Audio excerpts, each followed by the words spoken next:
जय गजानन, जय श्रीमन्नारायण, जय आदि सतगुरु दोस्तों, माता।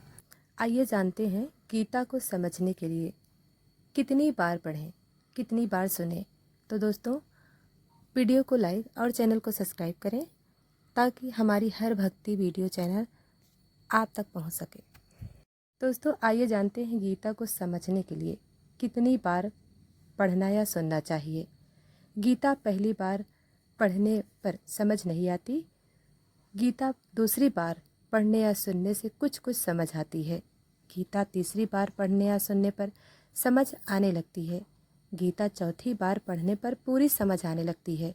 गीता पांचवी बार पढ़ने पर ज्ञान देने लगती है। गीता छठी बार पढ़ने पर कर्म के महत्व को समझाती है। गीता सातवीं बार पढ़ने पर घर के सारे क्लेश दूर कर देती है। गीता आठवीं बार पढ़ने से सारे विघ्न दूर कर देती है। गीता 9वीं बार पढ़ने पर पूरे घर को समृद्ध बना देती है। गीता 10वीं बार पढ़ने या सुनने से आपको पूर्ण ज्ञानी बना देती है। दोस्तों, गीता 11वीं बार पढ़ने पर आपको बहुत बड़ा व्यवसायी बना देती है। गीता 12वीं बार पढ़ने पर आपको कृष्ण के समान चतुर बना देती है। नंबर 13, गीता 13वीं बार पढ़ने पर आपको एक कुशल वक्ता बना देती है। नंबर 14, गीता 14वीं बार पढ़ने पर आपको ब्राह्मण, शूद्र और वैश्य और क्षत्रिय से ऊपर उठा देती है। नंबर 11, गीता 15वीं बार पढ़ने पर आपको कृष्ण बना देती है। गीता 16वीं बार पढ़ने पर संसार रूपी महाभारत में युद्ध करना सिखा देती है। दोस्तों, गीता 17वीं बार पढ़ने पर या सुनने पर मोक्ष की ओर प्रवृत्त कर देती है। गीता 18वीं बार पढ़ने पर या सुनने पर जन्म मरण के बंधन से मुक्त कर देती है। दोस्तों, आइए जानते हैं गीता के 20 विचार।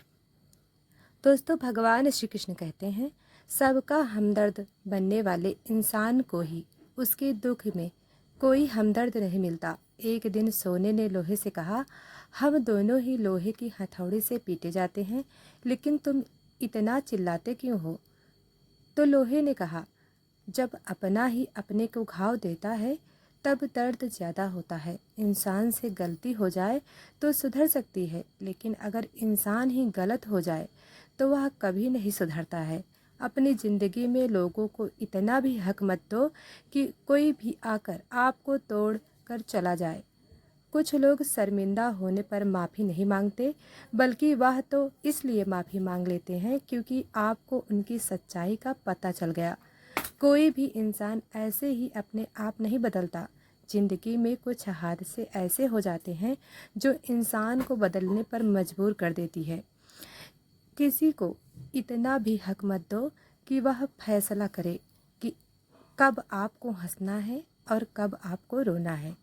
अपने वह नहीं होते जो तस्वीर में साथ खड़े होते हैं, अपने वो होते हैं जो तकलीफ में साथ खड़े होते हैं। दोस्तों, भगवान श्री कृष्ण कहते हैं, बिना मेहनत के कुछ नहीं पा सकते। पता नहीं गम पाने के लिए कौन सी मेहनत की थी हमने। दम घुट रहा है इस ज़िंदगी से, खुलकर रो भी नहीं सकते और दर्द इतना है कि किसी से कुछ कह भी नहीं सकते। जब आप अपने काम से काम रखने लग जाते हैं तब यह दुनिया आपको घमंडी समझने लगती है। आप अकेले कमाते हो और पूरा घर खाता है। दोस्तों, भगवान श्री कृष्ण अथ पंचमोदशो अध्याय में कहते हैं, श्री भगवान बोले, संसार रूपी पीपल वृक्ष अविनाशी कहलाता है। आदि पुरुष परमेश्वर इसका मूल है। ब्रह्म रूप इसकी मुख्य शाखा है और वेद इसके पत्ते हैं। जो पुरुष इस संसार रूपी वृक्ष के मूल सहित तत्व से जानता है, वह वेद के तात्पर्य को जानने वाला है। इस वृक्ष की शाखाएं ऊपर तथा नीचे फैली हुई हैं तथा 3 गुण रूपी जल से पोषित हैं। इसकी इंद्रियां रूपी टहनियां हैं। मनुष्य लोक में कर्मों के अनुसार बंधने वाली ममता और वासना रूप इसकी जड़ें हैं, तो नीचे और ऊपर सभी लोकों में व्याप्त हैं। दोस्तों, यहाँ वर्णित वृक्ष का वास्तविक स्वरूप जगत में नहीं देखा जा सकता, क्योंकि इस वृक्ष का ना तो आदि है और ना तो अंत। अहम, ममता तथा वासना रूपी इस दृढ़ मूलों वाले संसार रूपी पीपल को, वृक्ष को दृढ़ वैराग्य रूपी शास्त्र द्वारा काट देना चाहिए। तत्पश्चात उस परमेश्वर को भली भांति खोजना चाहिए, जिस परमेश्वर से इस पुरातन संसार वृक्ष की प्रवृत्ति विस्तार को प्राप्त हुई है। उसी दिन आदि पुरुष के शरण हो, यह सोचकर दृढ़ निश्चय के साथ परमेश्वर का मनन तथा ध्यान करना चाहिए। दोस्तों, जिसका मान तथा मोह नष्ट हो गए हों, जो आसक्ति रहित हो गया हो, कामनाओं को त्याग दिया है और जो निरंतर परमात्मा के स्वरूप में स्थित है, सुख दुख से विमुक्त, ऐसे ज्ञानी जन अविनाशी परमात्मा को प्राप्त करते हैं। मेरी उस परम धाम को न सूर्य प्रकाशित कर सकता है, न चंद्रमा, न अग्नि ही उस धाम को प्राप्त मनुष्य फिर लौट इस जगत में नहीं आते। देह में स्थित यह सनातन जीवात्मा मेरा ही अंश है। प्रकृति में स्थित मन तथा 5 इंद्रियों वह जीवात्मा ही आकर्षित करता है।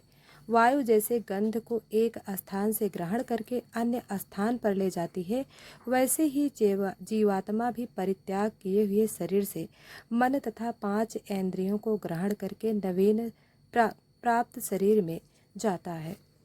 यह जीवात्मा कान, आँख, त्वचा, जीभ, नाक तथा मन के माध्यम से विषयों का सेवन करती है। ज्ञानी जन जीवात्मा का यह शरीर त्यागने तथा शरीर में स्थित रहकर 3 गुणों के माध्यम से विषय भोगने की प्रक्रिया को समझते हैं। पर ज्ञानी रूपी नेत्रधारी विवेकशील ज्ञानी इस प्रक्रिया के तत्व से जानते हैं। यत्न करके योगी जन अपने हृदय में स्थित इस परमात्मा को तत्व से जानते हैं, पर वे ज्ञानी जन जिन्होंने अपना अंतःकरण शुद्ध नहीं किया, प्रयत्न करने पर भी इस आत्मा को भी नहीं जान पाते। संपूर्ण जगत को प्रकाशित करने वाले सूर्य में स्थित तेज, चंद्रमा में स्थित तेज तथा अग्नि में स्थित जो तेज है वह मेरा ही तेज है, तुम यह जान लो।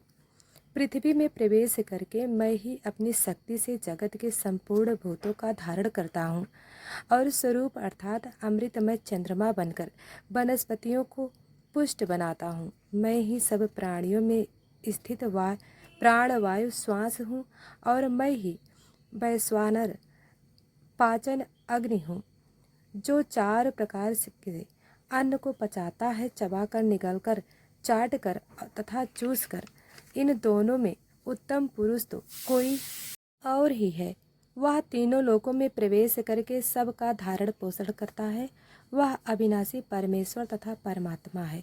यह कहा गया है क्योंकि मैं नाशवान भौतिक जगत से तो पूर्णतः अलग हूँ और अविनाशी जीवात्मा से उत्तम हूँ, अतः लोक में तथा वेद में पुरुषोत्तम नाम से प्रसिद्ध हूँ। हे भरतपुत्र, जो ज्ञानी पुरुष मेरे तत्व से पुरुषोत्तम रूप से परिचित हैं, यह सर्वज्ञ पुरुष सब प्रकार से निरंतर मुझ परमात्मा को ही भजता है।